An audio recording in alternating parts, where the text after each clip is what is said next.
गुरु प्यारी साध संगत जी, आप सभी को प्रेम भरी राधा स्वामी जी। साध संगत जी, जैसे कि आप सभी को पता है, बाबा जी महाराज जी ने हाल ही में परूर सत्संग में सत्संग फरमाया और संगत को दर्शन दिया। और उसके बाद बाबा जी महाराज जी सीधा भोटा पहुंच गए, जो कि एक छोटा सा सत्संग घर है।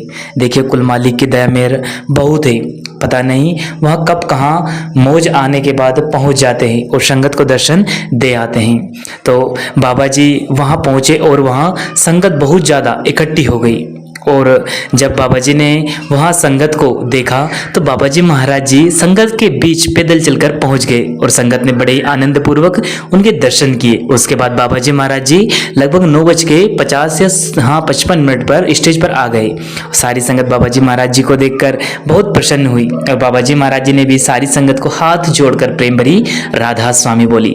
साथ संगत जी, पंडाल छोटा था लेकिन संगत बहुत ज़्यादा आ गई। तो बाबा जी महाराज जी ने इशारों में संगत से कहा, बेटा थोड़ा आगे आ जाओ, यानी कि उन्होंने इशारा किया, जिससे कि पीछे खड़ी सारी संगत आसानी से और आनंद से बैठकर सत्संग व जो क्वेश्चन आंसर हुए वहां सुन सके और आसानी से दर्शन कर सके। साथ संगत जी, फिर वहां संगत में से कुछ लोगों ने बाबा जी से सवाल किए, जो हम आपके साथ शेयर कर रहे हैं जी। तो चलिए चलते हैं। एक बहन जी ने बाबा जी से पूछा, बाबा जी भजन सिमरन के लिए कैसे समय दूं? बड़ी कोशिश करती हूँ लेकिन कोई न कोई काम आ जाता है और मैं भजन सिमरन नहीं कर पाती हूँ। तो बाबा जी ने कहा, बेटा हम समय पर सोते हैं, समय पर खाना खाते हैं, समय पर हम हर काम करते हैं, लेकिन जब बारी परमार्थ की उस मालिक की आती है तो हम उसको याद करने कि बजाय हम कह देते हैं कि समय नहीं मिलता। बेटा समय तो हमें खुद ही मैनेज करना पड़ेगा, हमें खुद ही निकालना पड़ेगा। अभी ये काम तो मैं आपके लिए नहीं कर सकता, मेहनत तो आपको ही करनी पड़ेगी।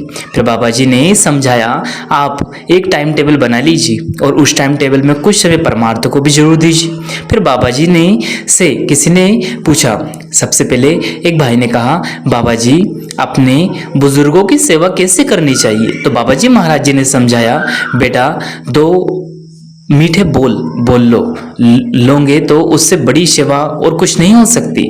माँ बाप को बच्चों से कुछ नहीं चाहिए, माँ बाप के साथ तो प्यार के बोल दो तो माँ बाप खुश हो जाते हैं। फिर एक भाई ने बाबा जी से पूछा, बाबा जी मेरे बेटा मांगलिक है और उसके रिश्ते की जहाँ भी बात चलती है तो कह देते हैं कि लड़का मांगलिक है, तो क्या हमें भी मांगलिक लड़की ही देखनी चाहिए? तो बाबा जी ने समझाया, बेटा इन सब बातों में हमें नहीं पड़ना, इंसान अच्छा होना चाहिए, इंसान की इंसानियत देखनी चाहिए, उसकी जात धर्म उसकी कुंडली नहीं देखनी चाहिए। इंसान अच्छे होंगे तो बच्चे खुश रहेंगे, लेकिन अगर इंसान आपकी जात धर्म मजहब के और इंसान देखता है, इंसान अच्छे नहीं है और धर्म देखता है, जाति देखती है, तो बच्चे कैसे खुश रह पाएंगे? फिर एक भाई ने बाबा जी से कहा, बाबा जी क्या मृत्यु से पहले इंसान को आभास हो जाता है कि अब उसका अंतिम समय आ गया है? तो हुजूर महाराज जी ने कहा, बेटा सबको आभास नहीं होता, लेकिन जिनकी भजन बंदगी बहुत ज़्यादा होती है उन्हें आभास जरूर हो जाता है, क्योंकि ऐसी रूहों ने भजन सिमरन करके मालिक के साथ रिश्ता जोड़ लिया होता है। फिर किसी ने बाबा जी महाराज जी से पूछा, बाबा जी क्या नामदान के बिना भी भजन सिमरन हो सकता है? हम भजन सिमरन कर सकते हैं? तो बाबा जी महाराज जी ने कहा, बेटा ऐसा ही है, ठीक है, हम ध्यान लगा कर बैठ जाएं और शांति से कुछ समय के लिए अपना मन एकाग्र करके शांत होकर बैठ जाए, लेकिन भजन सिमरन में रूहानी मंडलों में पहुंचने के लिए नाम सिमरन की जरूरत होती है। फिर इसी भाई ने पूछा, बाबा जी मुझे से गुस्सा कंट्रोल नहीं होता, क्रोध बहुत आता है, पता नहीं मैं क्या क्या कर बैठता हूँ। तो बाबा जी ने कहा, बेटा गुस्सा बिल्कुल करो, लेकिन गुस्से को मन में नहीं उतरने देना। आज किसी वक्त गुस्सा आया तो आज ही गुस्से को मन से निकाल दिया करो। ऐसा नहीं करना कि गुस्से को अपने मन में ही बसा लो, नहीं तो बदले की भावना पैदा हो जाती है। फिर एक बहन ने बाबा जी से पूछा, बाबा जी जब नामदान लिया था तब अंदर एक अलग ही जोश था और बहुत देर तक बैठ सकती थी, लेकिन धीरे धीरे बैठना कम हो गया और अब तो बिल्कुल ही भजन सिमरन नहीं कर पाती और बैठना भी बंद कर दिया। तो बाबा जी ने समझाया, बेटा हमें तो मालिक से रिश्ता जोड़ना है। जैसे हम अपने दोस्तों को या रिश्तेदारों को समय नहीं देंगे तो रिश्तेदार हमसे नाराज हो जाएंगे और हमारी उनके साथ नहीं निभेगी। ऐसे ही ठीक इसी प्रकार मालिक को भी हमें समय देना पड़ेगा, तभी तो हमारी मालिक से निभेगी। फिर एक लड़का खड़ा हुआ और बाबा जी को कहने लगा, डैडी मुझे आपके जैसा बनना है। तो बाबा जी ने कहा ठीक है, तू यहाँ आ, मेरी सीट पर बैठ।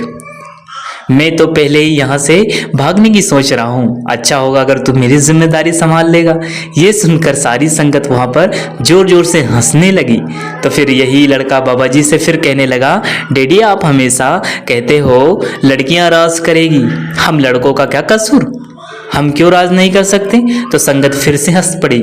फिर बाबा जी कहने लगे, बेटा जब से संसार का निर्माण हुआ है ना, तब से लेकर अब तक लड़कों ने ही तो राज किया है, अब राज करने की बारी मेरी बेटियों की है।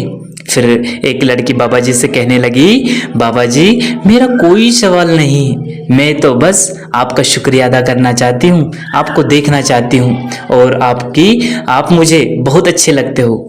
ससुराल मेरे को बहुत अच्छा ससुराल दिया, मेरी सास और बाकी सब लोग भी बहुत अच्छे हैं और मेरी सास मुझे भी बहुत अच्छा मानती है। तो बाबा जी ने कहा कि बेटा ये तो बड़ी अच्छी बात है, जो आपकी सास आपका बहुत अच्छी लगती है, नहीं तो सास बहू की तो बनती ही नहीं। यह सुनकर संगत हंसने लगी। फिर किसी ने बाबा जी महाराज जी से पूछा, बाबा जी जिनको नामदान मिल गया है तो क्या वो सभी सचखंड जाएंगे। साथ संगत जी, तो बाबा जी महाराज जी ने कहा कि बेटा इस भ्रम में मत रहना, जो मेहनत करेगा वही आगे जाएगा।